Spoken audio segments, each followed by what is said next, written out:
actually grew up around motorsport. So my father was a rally driver in the 80s as a hobby, and he did some racing at national level. So, and this was when I was growing up in New Zealand. And when I was a kid, my parents took me to rally events. We always went to Rally New Zealand as the World Championship event every year from a very, very young age. I think I was still a baby the first time I went. And when I turned about 12 or 13, my dad got back into rallying as a hobby, and got me into it as well. So I was then driving from 13 is the age in New Zealand that you can get a club sport license. And then basically went on to get my national rally license at 15, which is the driving age in New Zealand, with the view of co-driving, which I did until I was sort of 18, 19, 20 at university. So it kind of flowed on from there, really. When I was leaving school, I wasn't sure what I wanted to do, and I ended up doing a journalism degree with a view of working in motorsport.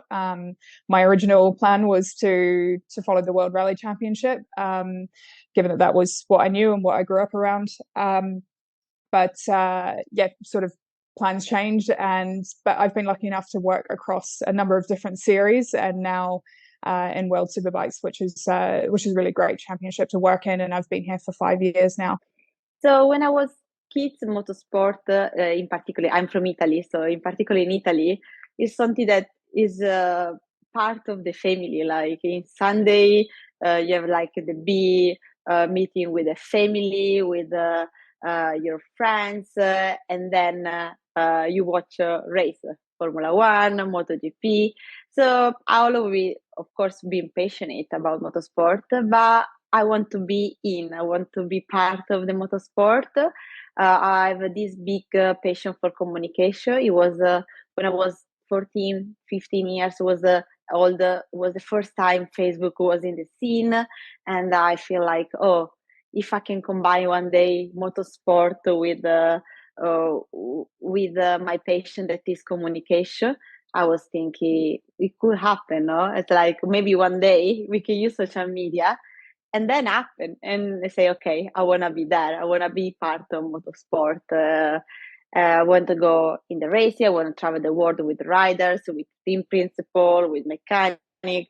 And everyone will look at me like, oh, you don't look proper, the girl or the person that could do this. Because, of course, I was 15. I was a little short girl. Everyone was taller. Me, I was so short, so cute. And then I say, like, I'm going to make it happen. And that is what happened, actually. It was not easy. It was not like something happened one night. But I working hard, and then I say, I want to try. No, it wasn't always something that I was interested in. I only really got into it in 2018, and then the writing I've always been into like writing and stuff. So when I was little, I would always like be writing stories or making like a little magazines or whatever, like all that stuff you used to do when you were little. And then when I was doing like my GCSEs and stuff, I kind of fell out of like the journalism side. I used to really enjoy it, and then I was like, journalism isn't really like my thing. But then I kind of fell back into it. So it was like during COVID, obviously, I didn't do my A-levels, so I had that really long summer during COVID. And then near the end of the summer, I was kind of like, okay, so I'm going to be starting uni. Like, I want somewhere to just upload bits of writing. Like, I didn't go into it with like the mindset of like, I'm going to do everything based on motorsport. Like, I wanted to write a bit about motorsport because I was interested in it, but I wanted to do other things as well. And then I did my first interview with Sasha Finestras, and I just really enjoyed like the process of it, and like the whole thing. So like getting in touch with him, like planning it, like me planning the questions, doing the interview, and then like transcribing, putting it all together. And I was like, okay, this is actually quite fun. So then I did a couple more interviews in motorsport, and then I was like, okay, maybe I'll stick with this. And yeah, it wasn't meant to be serious. It was just meant to be like a passion project, but now I'm like actually working in it, which is really cool. It wasn't something that I kind of grew up interested in. It was never something when I was a kid I was like, oh, I want to get involved in that or anything. I grew up doing a million and one other things, and I was never super career focused growing up. I just liked kind of enjoying what I was doing at the time. And if that happened to be playing out on motorbikes, great. If it was going surfing, better, you know. And then I suppose when I started racing around 8 years ago, I just really fell in love with the sport in kind of a whole new way. So going through that and the people I met and the people who were involved in it, and I just kind of, as my love for it grew, I decided I want to be a part of it. You know, I wanted to, it was my passion then, and I wanted it to be my job as well. So, you know, I just couldn't see myself sitting behind a desk or anything, but I can talk about motorbikes all day long. The first one, let's say, related to motorsports was selling merchandising between 2012 and 14 in the European races. That meant just going there for selling merchandising.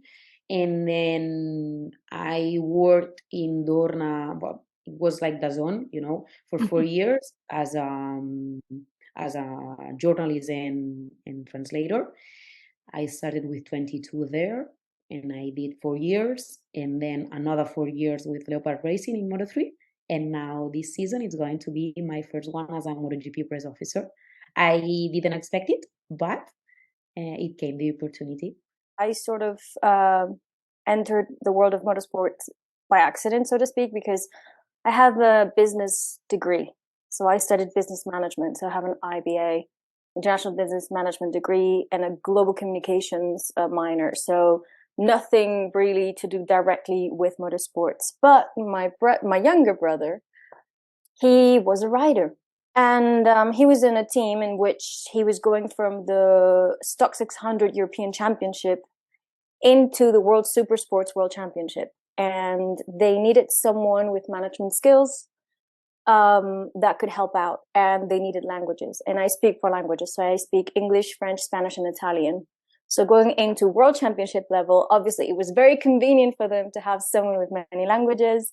So I started out helping out with like team coordination. So I was making bookings for, you know, flights, car rentals, hotels, you know, you name it. And then I went into taking care of ordering spare parts. I spent so much time with the mechanics in the pit box, learning about the, you know, lifespan of different, you know, bike parts in order to make sure that I was making the correct orders, you know, because when you go, you know, to flyaways, you don't have the ability to go back to the warehouse and get spare parts and put them in the truck and then head out to the next racetrack, obviously. And then my brother retired after he did the maiden season of Moto2 in 2010. And when he retired, I was a bit lost. I was like, okay, so all of my professional experiences I graduated has been motorsports. You know, what do I do now? And a team reached out to have me freelance for them as a press officer, which I had been writing press releases for my brother and helping out with media commitments too. So, you know, because the private teams, you know, you have a very small team, so everyone does a bit of everything. And I said yes. I did 4 races with them in 2011. And then at the end of the season, they asked me to be on board for the full season for 2012, and that was Forward Racing. And then I did a second year with them. And then at the end of 2013, Repsol Honda team came knocking on my door to ask me to be a press officer for Marc Marquez and Dani Pedrosa. And I couldn't say no. And after that, French Eurosport TV was looking for a female pit lane reporter.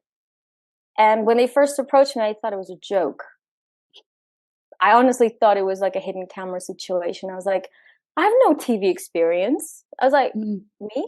Hello? I'm not even French. I mean, I'm Swiss born, but I'm Spanish. My parents are Spanish. And yeah, so they reached out a second time. And then I said, well, okay, I'll go meet them. And then I said, listen, I have no experience. If you don't mind taking that risk, then I'll give it a go. I gave it a go, and I stayed for 4 seasons until they lost the rights to Canal+. And then I went on to work for Red Bull TV and hosted a vlog on the Red Bull Motorsport YouTube channel for 2.5 years. And now I'm a freelance presenter and host. It was not really clear path what I should study or what work should I do in order to be involved in motorcycling in the future. So after the basic schools and high schools, and in Finland we call it lukio, I wanted to have 1 year off to think what I want to do. And I moved to Spain. I was a journalist over there, writing quite much of motorsports as well. And then when I came back to Finland and moved to Helsinki, I thought that, okay, perhaps business studies, combining business and communication and so on is wide enough so that it would give me a good degree, overall degree, which would keep quite many doors open, because I really didn't know, there is not really a study path if you want to work for FIM or if you want to work in different roles in motorcycling or motorsports. I also was asked to host one TV program in Finland, what was called Motorsport. I have been the columnist of the biggest motorsport magazine of Finland for, I don't know, over 10 years easily. And then I was also taking care of the communication of Ajo Motorsport, who was competing then in Moto2, and I think at that time already in Moto3 and Moto2 both, and Mika Kallio and Kallio Racing. So there were many things I was doing. And then I thought that, okay, I will continue my studies. So I was in the University of Jyväskylä. There was a program called International Sport Management, if I remember right. So that was really like interesting degree what I had, and in my master's thesis I was studying what are the why some people become world champions, why they succeed, if there is something in common. And I was interviewing. In the end, I continued it after my master's thesis. So I have, I think, interviewed now over 70 world champions worldwide. Why I'm now here is that 2006, the Finnish Motorcycling Federation thought that they will nominate me as one member of the Women's Commission that FIM was creating on that same year, 2006. So I'm one of the original members of the commission. And after that, I was nominated also to be the board member of Finnish Motorcycling Federation, and soon I became the second vice president of the federation. And 4 years ago, the FIM new president, George Viegas, asked if I can come to move to Switzerland and work as part of the management in FIM. And then I got this liaison job over here. And finally now, just recently, I was able to just put my full focus on the liaison job, because we have now a new director for the Women's Commission. I started out working around bikes and Formula One when I was 17, 18. And at that point I was an umbrella girl, a brolly girl.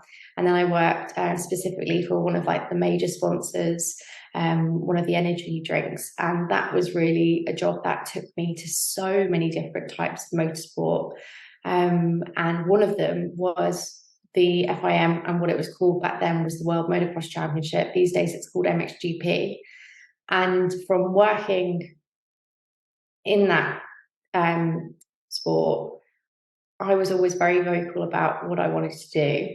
And it just so happened that the pit lane reporter that was in place for the years I was working for them decided to move to America. And so they were looking quite last minute for a new pit lane reporter. And I was put forward for the job. So that's really how I ended up with my first role in TV. And then about 2 seasons into covering MXGP, I was called up by Dorna for MotoGP, asking would I like to come and be one of their reporters. And then the rest, as they say, is history. I've worked for them for 8 seasons. And then W Series, I did a one-off race for them in 2019. There was obviously no racing in 2020. And then went back to job share with Ted Kravitz in 2021. And this season, or the season just gone, I should say,